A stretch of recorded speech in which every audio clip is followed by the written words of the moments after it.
Welcome to the Career Refresh Podcast. I'm your host, Jill Griffin. Join me each week as we discuss the strategies to reset your career with actionable steps towards a finer future. I've spent my career working my way up and through the ranks of global organizations and startups. Today, I show others how to do the same. I'm on a mission to help professionals everywhere learn how to refresh and manage their minds so they can thrive in their careers. Ready? Let's do it.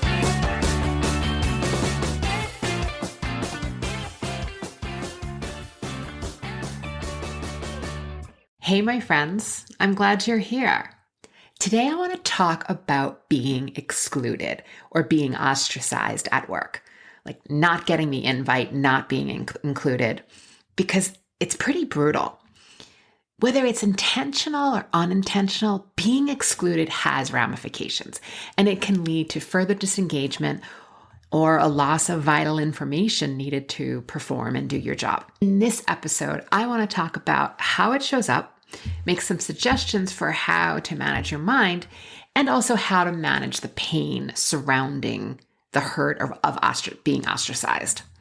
While we can't get into colleagues' headspace and their motives, when we unpack this and why it happens, it can be helpful to manage your own thoughts and think about how you want to deal with this if and when it happens to you. Not being invited to meetings, being left out of key workplace decisions, being excluded from company outings can be incredibly painful and detrimental to your career. You sense that people are starting to act differently towards you, and the experience can feel pretty passive-aggressive.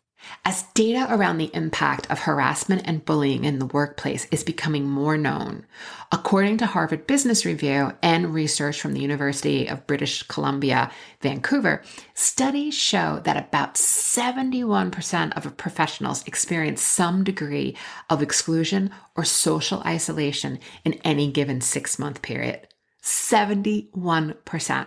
So not only is ostracism more common than outright harassment, research has also shown that experiencing ostracism in the workplace can in fact be much more psychologically harmful than being the target of a more overt, aggressive behavior. In the purest form, being excluded or being ostracized is being excluded from the group. It's the act that someone didn't do something, right? It's the act when someone doesn't include you or invite you to the event, they left you off the email, they didn't send you the presentation as a pre-read, but you're expected to participate and contribute to it. I've seen it show up from when you didn't get asked to join the lunch order, or you weren't invited to the team outing, when your contributions are continually ignored on a team or a project. And it really feels like this high school mentality. Friends at work can be a bonus, but when it doesn't work out, it can feel even more humiliating. And for many of us, it's worse than high school because you can't just find a new circle to sit with in the cafe. This is your work. This is your livelihood. It's totally possible that the coworker didn't mean the slight, that they're totally socially insensitive, and they're thinking, oh, it's just one lunch. It's not that big of a deal. But when surveyed, those people who are doing it, research shows that they're doing it to avoid handling a conflict, or they are looking for a way to create distance from you in order to protect themselves in some way. What's shocking to me is when I learned that most managers do not view ostracism as harmful or socially unacceptable. I personally think they were raised by wolves.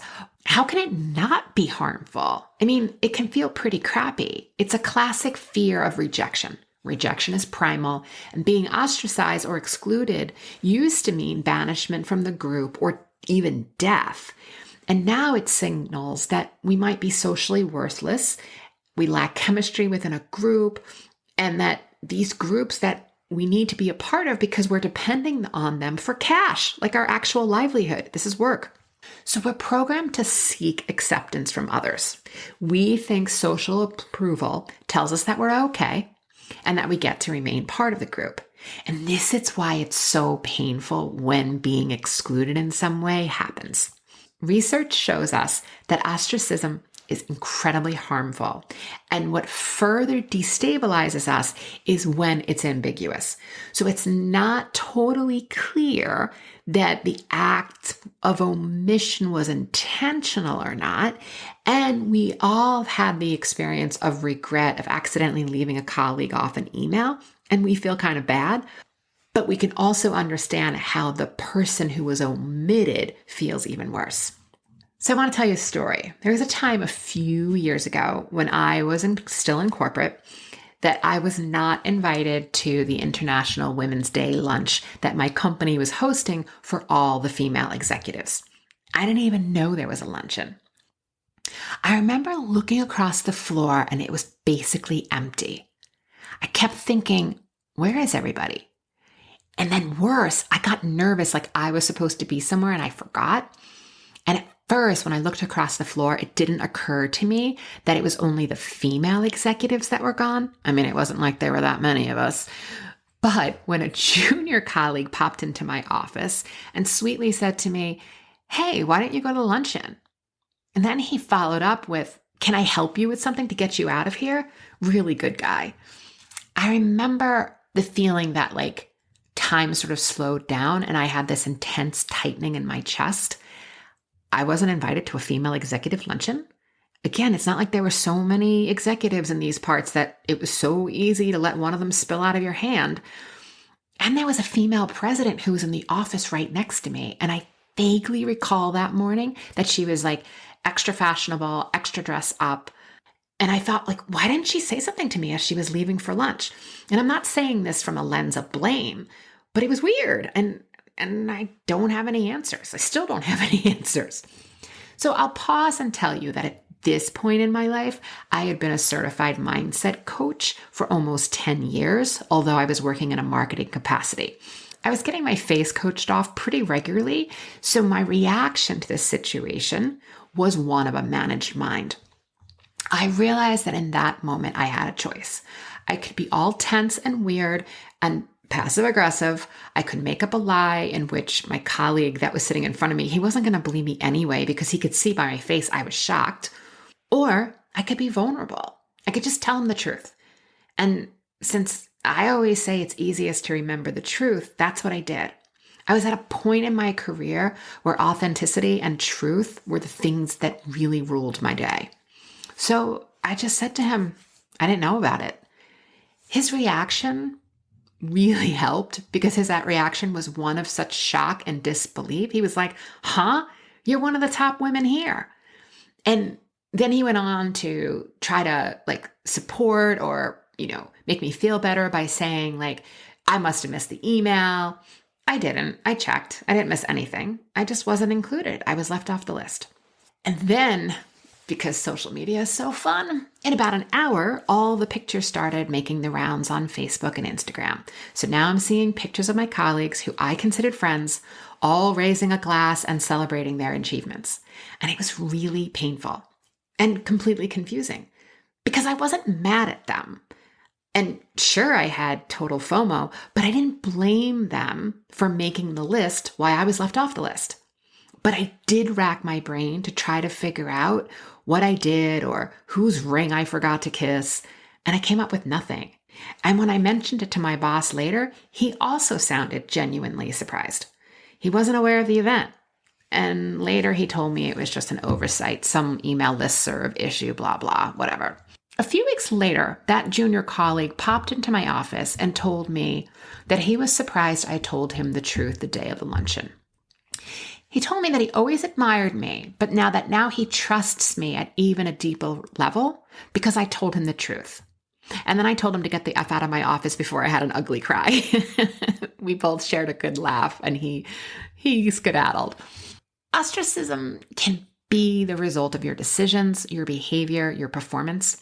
And the result of being ostracized is the impact on your work. First, being left out means that you could miss out on critical information, which could impact your work, but it can also impact your commitment and motivation when you realize, again, that you haven't been included. Socially, you shrink. Loneliness in the workplace is at an all-time high. And sure, when a working from home environment can lead to that too, but this was far before the working from home environment. You start to overthink. You avoid eye contact when they all return from the event, and the loss of the shared experience and connections can lead to further disengagement. It also may have some type of psychological withdrawal, and there can even be a feeling of shame, like I'm wrong, and that's why I wasn't included. So what do you do? First, as hard as this may be, I want you to understand that this has nothing to do with you. Even if your name is written all over it, the exclusion is about the other person's mindset and how they are choosing to manage their thoughts and actions. So while it may feel like it is totally about you, it is really about how they manage their actions. 2, I want you to understand the impact of the action. When you know the real impact, your level of pain or discomfort will ebb and flow depending on the perceived threat to your career. Again, I know this is painful. I have been there. But what is the real impact? Ask yourself, how important is it? And I'm not saying this through some BS toxic positive thinking nonsense. Really ask yourself, how important will it be in 2 hours, 2 days, 2 weeks, months, years? Calibrate your thoughts and feelings accordingly. 3rd, I want you to separate fact from story. Were others from your department included? Or other people from your level included?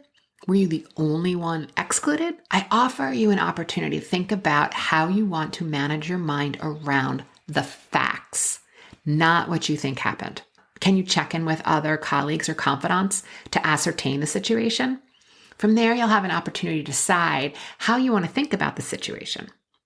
And while I will probably never really know what happened to my luncheon invite, I did watch my thoughts and I got curious. What if it was true?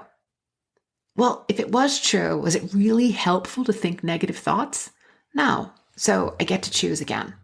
4, go where you're celebrated and not where you're tolerated. It's understandable and pretty normal to feel bad, and allow yourself to feel it. Maybe even have a good cry. But find allies. Find people within the team that do value your contributions and your opinions, and find ways to strengthen those relationships both professionally and socially. 5th, I want you to broaden your network. If you are being excluded, think about finding other people in the department who can help you get the information you need. If the situation continues, document it. Keep track of the instances. And when you keep track of this data, you can then determine if you want to address it with the individual, with HR, or with management. And lastly, consider hiring a coach. The greatest gift I ever gave myself was learning how to manage my mind. Working with a coach taught me how to rethink and reset situations that were out of my control. And without managing my mind, my brain would be like a toddler.